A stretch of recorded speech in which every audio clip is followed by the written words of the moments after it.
No Império, as 3 pessoas mais poderosas da monarquia eram o imperador Pedro II, a filha dele, a princesa Isabel, e o marido dela, o francês Gaston Orleans, o conde D. E foi ele, o conde francês, que certa vez veio a Barbacena só para provar o vinho que era produzido na Serra da Mantiqueira. Mas o conde tinha outros planos. Saiba tudo sobre essa misteriosa visita em mais um episódio da série Aonde Vai Dar Essa História. Hoje é sexta-feira, 13 de junho. O programa hoje vai ser trash, hein? Opa. Mas é um dia de muita sorte, pois é o dia de história, ou melhor, o dia para descobrir aonde vai dar essa história. Bom dia, Edson Brandão. Você tem medo de gato preto? Opa! Passa debaixo de escada? Olha, eu não sou supersticioso não, mas não passo não, viu, Rogério? Então, bom dia. Bom dia, Rogério, bom dia, nobres e leais ouvintes. E como você diz, Rogério, realmente hoje é um dia de sorte, porque nós vamos conhecer um personagem que eu literalmente achei num lance de sorte. Olha só, eu estava numa pesquisa histórica, né? E é muito comum você procurar uma coisa interessante e de onde você menos espera, você encontra outra mais interessante ainda. E foi assim que eu achei o cara que nós vamos conhecer hoje nesse episódio da nossa série Aonde Vai Dar Essa História. Então vamos nessa. Pois é, olha só, outro dia nós falamos aqui da princesa Isabel, do 3 de maio, de algumas conexões dela com Barbacena. E é claro, do Conde D, aquele conde que você tanto gosta, Rogério. Ah, sim, o Conde D. Pois é. Conde D, ele era marido da princesa Isabel e Exato. se a república não tivesse sido proclamada, ele seria o primeiro damo do Brasil, né? Pois, afinal de contas, a Isabel era a sucessora direta de Dom Pedro II, mas não rolou e ele ficou só como Conde D mesmo. Pois é, Rogério, você resumiu tudo aí, né? Eu contei aqui que o nosso glorioso Gastão de Orleans, né, o Conde D, como esposo da princesa Isabel, teria potencialmente um grande poder político se ela ocupasse o lugar do pai dela. Pois o conde, é claro, influenciaria em tudo num eventual governo da Isabel. Por isso, ele era bajulado por uns e odiado por outros, sabia? Mas ele era odiado mesmo? Ah, era sim, viu? Até porque ele era estrangeiro, era da nobreza francesa e muitos figurões da política brasileira ficavam de olho nele. Ele era tido como antipático, era meio surdo e nem sempre entendia muito bem o português. Era esse o perfil da figura, sabia? Porém, tinha poder, né? Pois é, fazia a cabeça da princesa, né? E sabendo disso, eventualmente o Conde D costumava fazer umas viagens pela corte, sem a presença do imperador Pedro II e da princesa Isabel, justamente para avaliar como seria recebido pelos súditos da monarquia brasileira.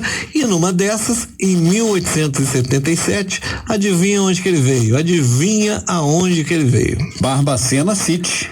Com certeza, né? Você lembra do episódio? Eu contei isso aqui. Sim, eu lembro. Ele veio solo, deixou a princesa no Rio, se mandou aqui para Minas Gerais, mas recebeu honras de chefe de Estado. Exato, isso aí. Em 18 de março de 1877, o Gastão de Orleans, né, o Conde D, foi recebido em terras barbacenenses pelo Visconde Lima Duarte, que era dono lá da fazenda da Borda do Campo, pelo coronel José Máximo, né, o pai do diplomata Olinto Magalhães, e o Conde de Prados, dentre outras figuras. Foi aquele salamaleque de político, né? Soltaram foguete, teve banda de música, discurso, jantar.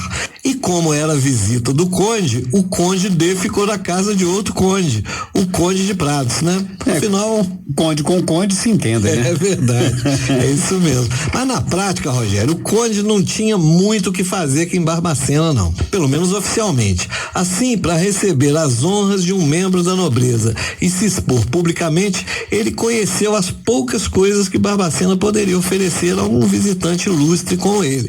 Jantou na casa do Conde de Prados, que já não existe mais, né? A casa foi demolida, né? Ali no Jardim do Globo, né? Onde está o prédio hoje com a agência do Banco Itaú. Exatamente, ali tinha um casarão que depois se perdeu, né? Mas o Conde D, depois de jantar lá na casa, assistiu missa na Piedade, visitou a Câmara Municipal, foi na Santa Casa de Misericórdia e depois ele foi no teatro, Rogério. Como é que é?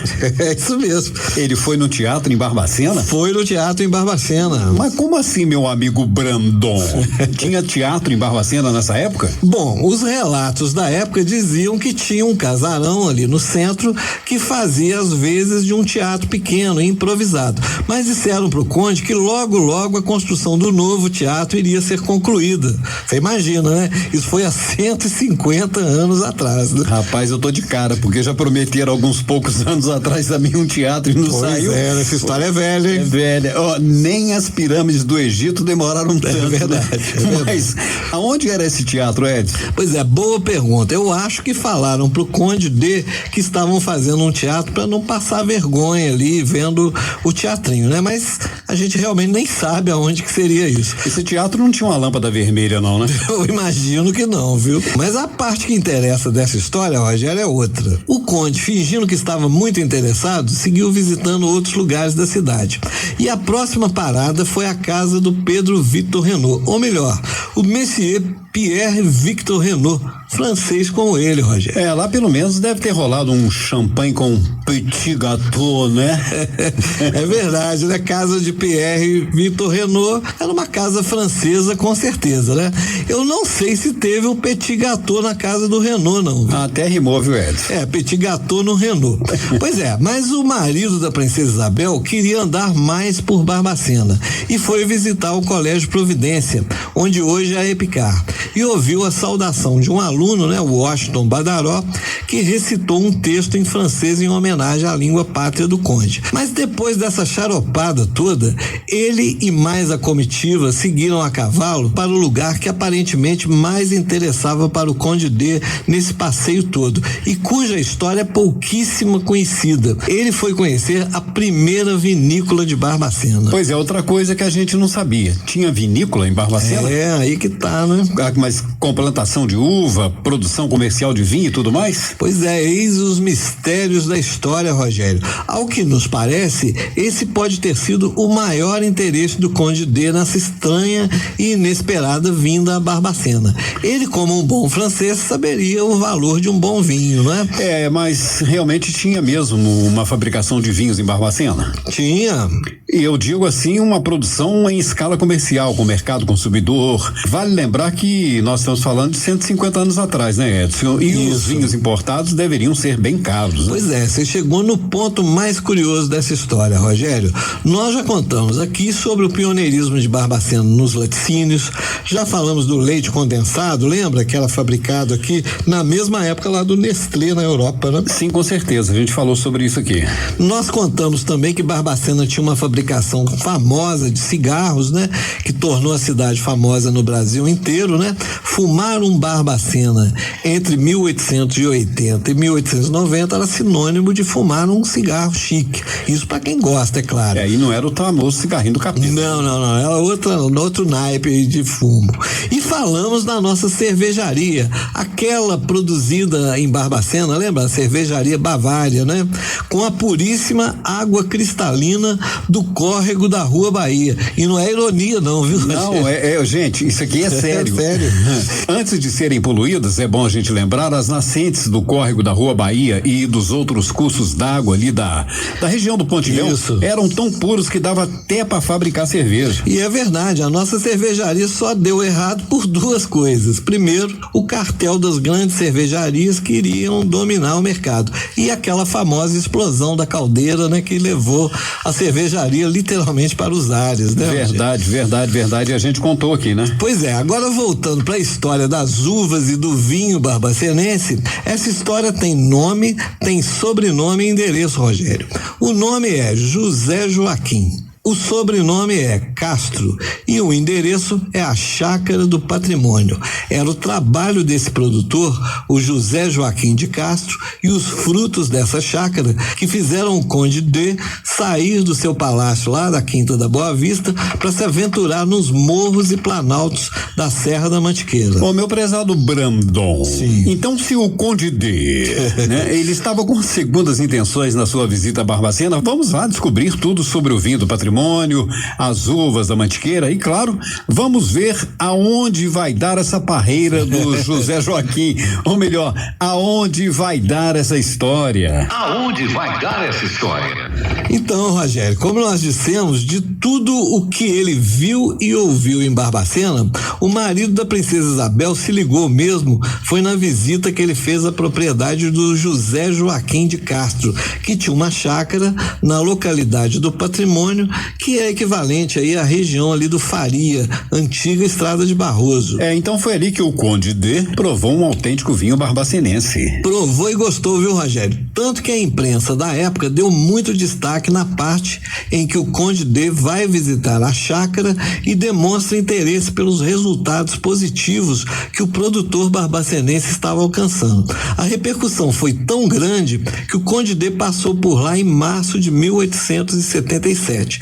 Já em abril do ano seguinte, 88, a revista da Sociedade Auxiliadora da Indústria Nacional, que seria o equivalente hoje a uma FIENG com uma Emater juntas, noticiava que o vinho feito em Barbacena tinha tudo para conquistar o mercado nacional. Incrível, né, cara? Incrível, né? Como é que as coisas acabam? Mas a produção era grande o suficiente, Edson? Olha, era, viu, Rogério? A imprensa da época, e é nela que eu me baseio, fala em milhares de parreiras plantadas na chácara e na propriedade do José Joaquim, no lugar chamado Boa Vista, que seria a atual região ali do bairro Andaraí. Isso há 150 anos atrás. Além do cultivo das uvas, a propriedade tinha um maquinário próprio para esmagar as uvas e preparar o vinho, né? Então se tinha máquinas é porque o negócio era grande, né? Exato. Segundo dados da época, em Barbacena, o José Joaquim de Castro produzia 400 barris de vinho em um ano e para ampliar a sua produção, alguns deputados de Minas Gerais chegaram a pedir ao governo da província um subsídio de 20 contos de réis, que era muita grana, para o produtor alavancar a produção. Mas por incrível que pareça, o governador da época, o Venâncio Lisboa, vetou o empréstimo aprovado pelos deputados e deixou o nosso produtor de vinhos, coitado, a ver navios. Tá me fazendo lembrar esse governador atual aí, tá deixando os mineiros a ver navios. Que coisa, né? O governo mineiro não apoiou o cara, mas pelo que eu saiba, a região sul do Brasil sempre teve uma produção maior de vinho e uvas, mas eu nunca ouvi falar em vinho mineiro. Pois é verdade, o sul do Brasil, é claro, domina o mercado, mas em regiões como a nossa aqui da Mantiqueira e no sul de Minas, chegamos a ter uma produção promissora. Na cidade de Campanha, bem ali no sul de Minas, outro produtor de origem francesa, o Adolfo Lyon, na mesma época que o nosso amigo aqui de Barbacena produzia vinho, ele conseguia ter uma produção muito boa. O vinho era chamado vinho inocente, ou seja, de qualidade razoável, mas que poderia concorrer com vinhos franceses, portugueses e que muitas vezes eram de má qualidade, mas custavam caro para os brasileiros, viu? Mas só porque é francês não significa que é o ó do Borogodó, é verdade, né? É verdade. Pois então, ô Edson, você falou que o Conde D estava de olho no nosso vinho. Seria para não concorrer com os vinhos da França? Bom, eu creio que não, viu, Rogério? Ao contrário, na época, muito se especulou por que o Conde D veio a Barbacena e muitos que participaram da viagem especularam que ele estava de olho em regiões para criar colônias agrícolas. Vale lembrar que estávamos no auge do abolicionismo e o governo imperial temia que sem a mão de obra dos escravizados, o Brasil entraria num colapso de abastecimento interno, né? É verdade. Agora me fala uma coisa, Edson, o que foi feito do nosso rei do vinho, o José Joaquim de Castro e a sua chácara do patrimônio?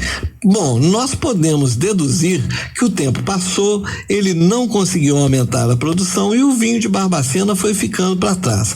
Mas ele colocou seu nome na história como um pioneiro de uma vocação econômica para Barbacena que acabou não vingando como poderia, né? Coisas da nossa história, né? É fato. Agora, uma outra coisa, e o Conde D?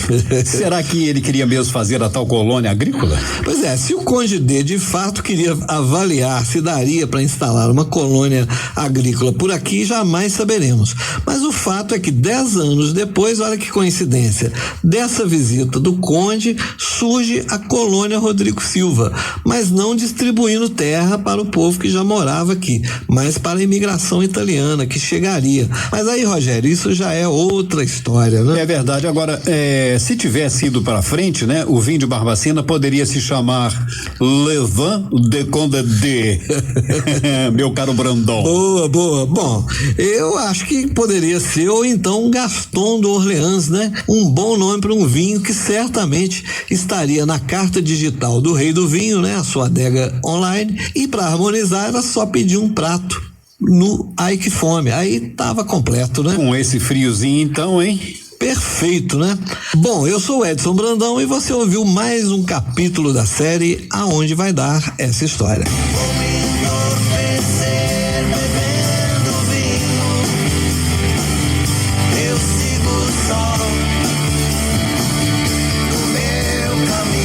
Aonde vai dar essa história?